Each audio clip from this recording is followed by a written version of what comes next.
शाह, मोहम्मद नसरुद्दीन शाह, इनका पतन ऐसे हुआ, इनके पास हाथियों की बहुत बड़ी सेना थी और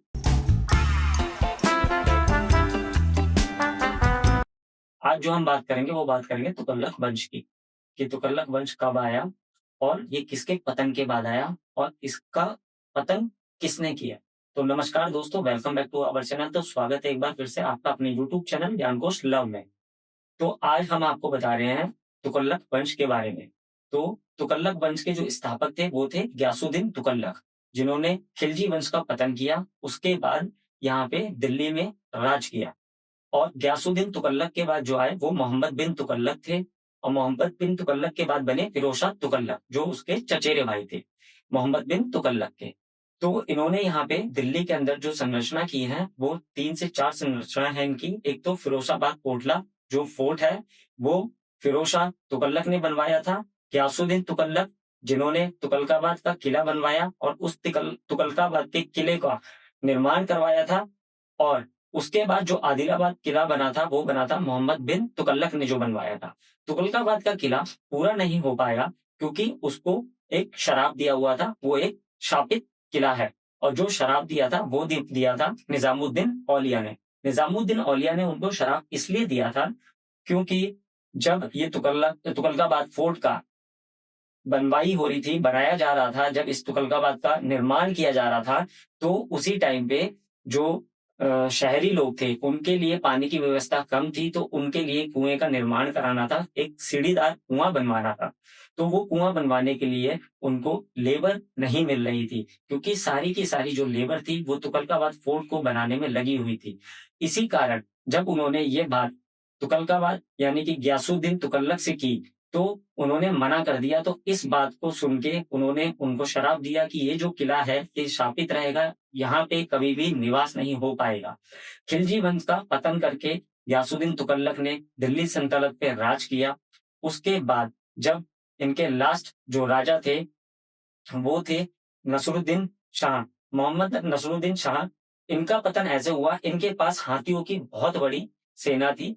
और यहाँ पे जब लूटपाट करने के लिए तैमूर आया, तो तैमूर ने उनका खात्मा किया और तैमूर ने यहाँ पे आके कत्ले-आम नरसंहार किया और सर काट के एक दीवार खड़ी कर दी। तब दिल्ली का एकदम खात्मा हो चुका था, दिल्ली एकदम नष्ट हो चुकी थी, बर्बाद हो चुकी थी।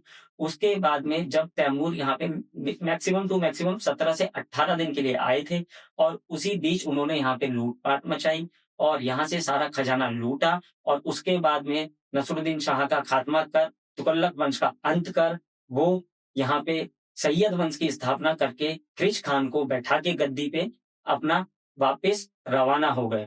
और अब मैं जो आपको बता रहा हूँ वो फिरोज शाह तुगलक, जिन्होंने निर्माण कराया था फिरोज शाह कोटला का, किले का, वो जो थे वो उनके चचेरे भाई थे, मोहम्मद बिन तुगलक के चचेरे भाई थे। मोहम्मद बिन तुगलक के बाद उनका राज था, उन्होंने फिरोज शाह कोटला बनवाया, वहां पे निर्माण कराया, नालियों का करवाया, नदियों का करवाया, बहुत से ऐसे निर्माण कराए गए जो कि यहाँ की सभा के लिए बहुत सिद्ध अच्छे साबित हुए। उनको एक अच्छा नेता चुना गया, अच्छा माना गया कि उन्होंने यहाँ की जो जनता थी उनके देखभाल के लिए या उनके कल्याण के लिए बहुत सारे ऐसे कार्य करवाए गए।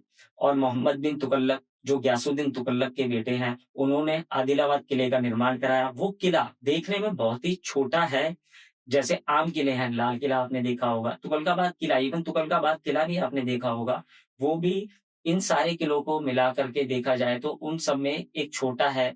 और इस किले का निर्माण कराने का मतलब, या तुगलकाबाद किले का निर्माण कराने का मतलब और ये जो तुगलक वंश थे, इनका जो था ये था कि ये मंगोलों से बचाव कर पाए, कि दिल्ली या भारत में मंगोल ना आ पाए। उनके आक्रमण से बचने के लिए उन्होंने ऐसी जगह पे जो एक टीले पे बनी हुई थी वहां पे इन किलों का निर्माण कराया, ताकि वहां पे आक्रमण ना हो और मंगोलों से बचा जाए। और ऐसा हुआ भी कि मंगोलों से बचा भी ये तुगलक वंश ने काफी हद तक किया, उनके आक्रमण से काफी हद तक बचे भी थे।